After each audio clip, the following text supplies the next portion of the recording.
A esta hora le quiero dar la bienvenida a Vicente Tayano, asambleísta del Partido Social Cristiano Madera de Guerrero. Muy buenos días, gracias por acompañarnos. ¿Qué tal, Liz? Buenos días, gracias por el espacio. Un saludo para quienes nos ven esta mañana. Bueno, con la aprobación de las reformas al COIP, se aprobó la propuesta de fortalecimiento de la Ley de Seguridad Ciudadana propuesta por su bancada hace un año atrás. ¿Qué implica esto ya para el país en su aplicación? Bueno, reformas importantes y creo que debemos partir del hecho de que quien ganó fue la ciudadanía. Ahora, en los delitos más recurrentes, robo, secuestro, violación y asesinato, quienes reiteradamente los cometen, una vez que sean apresados durante la investigación, van a tener que estar en la cárcel y sentenciados a cumplir la totalidad de la pena. Yo creo que esto es importante porque se restringe la posibilidad de que se acojan a medidas alternativas a la prisión preventiva. El típico caso, el delincuente Liz, que entra y sale de la cárcel como que fuera a su casa, lo que buscó la reforma es precisamente limitar ese particular. Bueno, pero si bien es cierto, con esto que se aprobó se busca dar más garantías a la víctima y no al delincuente, ¿quién garantiza al mismo tiempo que eso que está plasmado en una ley, que está plasmado en ese papel, se cumple y se aplique correctamente ya desde el ámbito judicial? Porque hoy por hoy lo que vemos es que sí, pese a que existen leyes, lo cierto es que, como usted dice, hay sujetos que tienen en las cárceles como un hotel, entran y salen, que cuando los vuelven a detener tienen un listado de más de 30 detenciones. Entonces, ¿cómo se explica eso? La real garantía en seguridad ciudadana es la suma de varias acciones. Un plan coordinado, estrategia, recursos, leyes claras, leyes fuertes, procedimientos simples, pero fundamentalmente una aplicación correcta. Y la segunda parte de esto, el desafío está en que absolutamente todos, el Ejecutivo, el Legislativo, claro está, respetando la independencia de funciones, pongamos la mirada hacia los operadores de justicia, jueces y fiscales que son los encargados de aplicar esta norma, Liz, porque podemos escribir las mejores normas, pero si quienes las tienen que aplicar no hacen lo correcto, pues lamentablemente no funciona. De allí una veeduría permanente, exigencia permanente y un mensaje clarísimo a esos operadores de justicia. Juez y fiscal que pierde el camino y se presta para que los delincuentes sigan vulnerando la ley, no solo que tiene que ser destituido desde lo administrativo, sino que con ese actuar, al volverse cómplice del atentado en contra de los bienes y la vida de los ciudadanos, tienen también que ser procesados penalmente. Y yo creo que hay que ir hacia allá, una exhaustiva veeduría con cumplimiento de resultados. Pero hay quizás ese compromiso por parte de esa función judicial, hay el compromiso de decir, sí, nosotros también vamos a actuar en caso de que, porque ahora ¿qué pasa? Son expuestos. Nosotros aquí presentamos como medio de comunicación a diario, quizás, por mencionarlo, casos donde se ve quizás o queda en entreduda ese accionar judicial.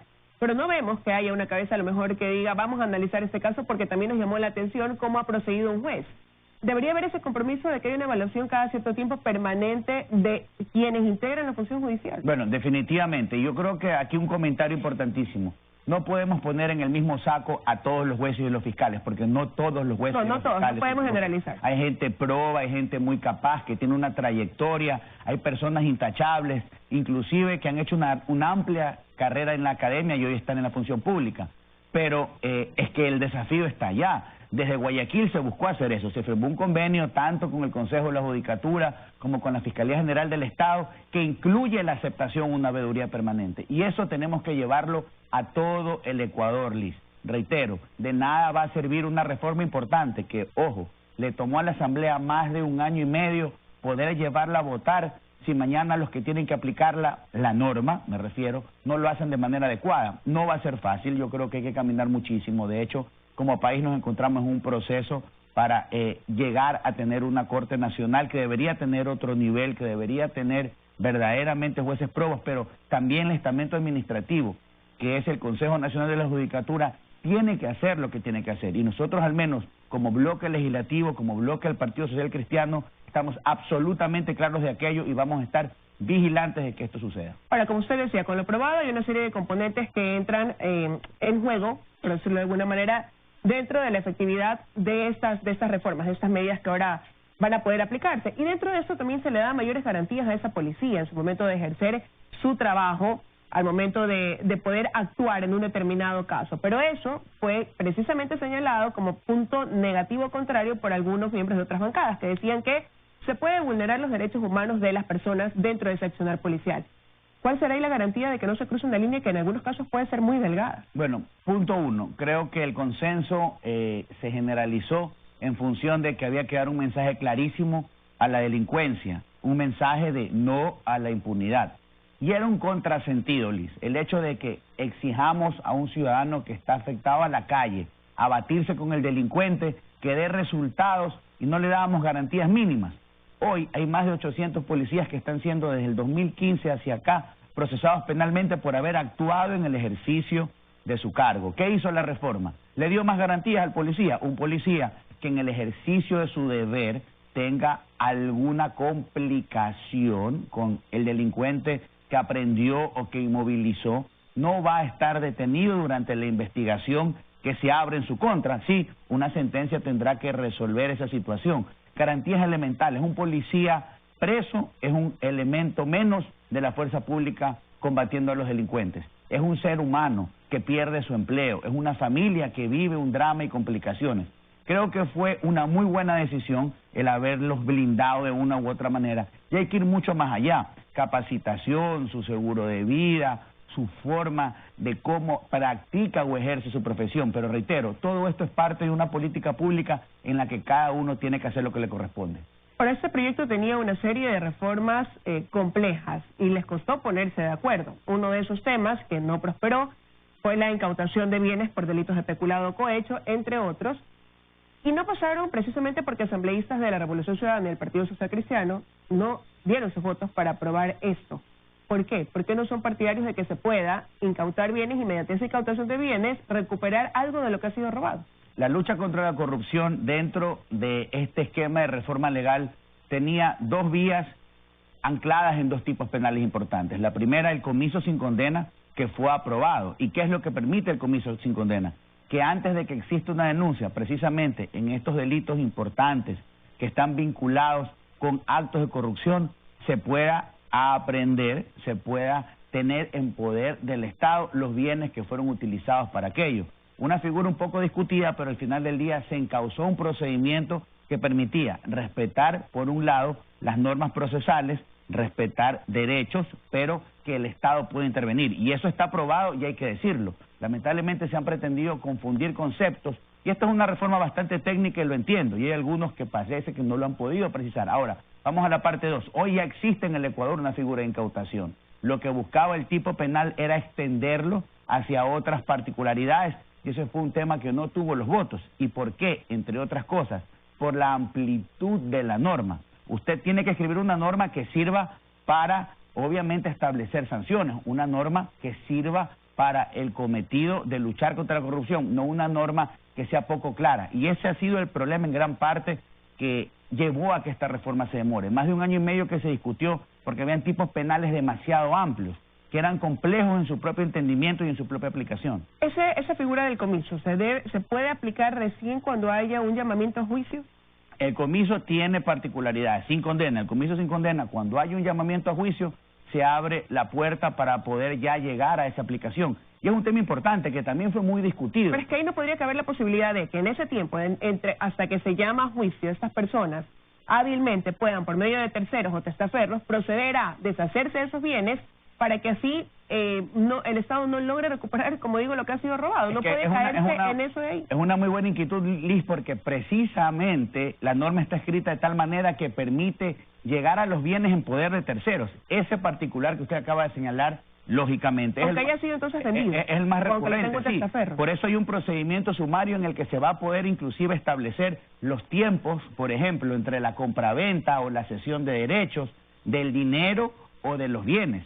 Lo vamos a poder recuperar inclusive en manos de terceros. Es que ese es el objetivo del comiso. Pero tomaría más tiempo. Bueno, no, porque una vez que ya se llama a juicio, cuando se vayan a disponer las medidas, esa es una medida que se dispone sobre un bien, va a poder ser aplicable, claro está, la persona que tiene en su poder, el tercero, va a tener un procedimiento sumario para defender su propiedad en el caso de que ese bien no haya sido malhabidamente concebido. Por ejemplo, una compraventa cumpliendo todas las formalidades y de buena fe. Pero la norma faculta aquello, y eso es lo importante del comiso sin sentencia, que podemos llegar a los terceros y a los testaferros que se han prestado para adquirir bienes como función de actos ilícitos.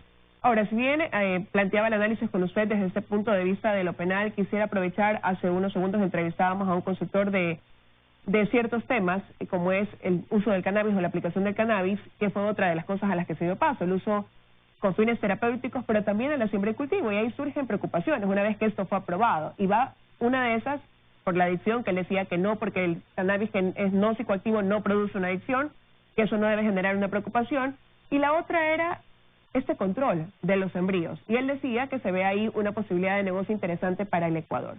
Pero ¿está el país preparado realmente para poder tener un control de esos sembríos y que se proyecte como un gran negocio también al mismo tiempo de brindar este uso en la parte medicinal? Bueno, un tema que a título personal me llama mucho la atención y me preocupa.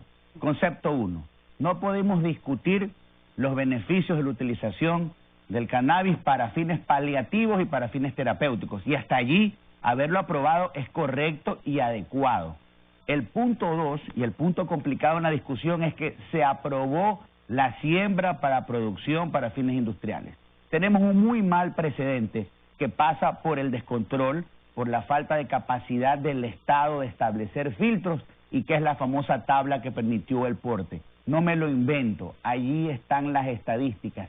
Miles de personas destruyendo su vida, niños sobre todo, por el libre porte de drogas. Ahora, me pregunto, cuando lo discutimos en la Asamblea, la despenalización del cannabis para fines terapéuticos se la planteó exclusivamente desde las bondades medicinales. ¿Qué dijimos? Ok, que se lo apruebe, pero que lo importe exclusivamente el Estado, al menos por un tiempo, porque se supone que una vez que vayamos a la siembra para la producción, los ministerios competentes, Agricultura, Salud, tendrán que intervenir, pero ni siquiera pueden resolver los problemas elementales que tiene la red de salud pública, que tiene el agro. ¿Cómo vamos a tener capacidad para controlar algo que en buena hora quien estuvo antes en este programa con usted lo dejó claramente establecido? Esto es un negocio, para ellos es un negocio. Se abre la puerta a una eventual industria que puede generar algunas plazas de empleo, de acuerdo, pero tenemos que valorar el contexto. El Ecuador estaba listo para esto, vamos a poder tener los filtros, no se le va a ir de las manos a las autoridades competentes, yo lo veo muy complicado. Y es un tema que cuando vayamos a la regulación, en la legislación paralela, tiene que ser exhaustivamente controlado y regulado. Cuidado, Liz, la medicina termina siendo mucho peor que la enfermedad y reitero, allí en la tabla tenemos un muy mal precedente. Bueno, ahí hay que estar pendientes en ese tema de la regulación que usted menciona y también todo eso está en manos, ¿no?, del presidente de la República, que en unos días más tendrá que pronunciarse sobre un veto total o parcial a lo aprobado por el Pleno de la Asamblea. Quiero agradecerle su presencia esta mañana aquí en los desayunos de 24 horas. A usted, gracias Luis, buenos días. Con eso de aquí, yo ya me despido, les deseo un excelente inicio de semana, pero ya vienen las noticias en Teleamazonas. Que tengan un buen día.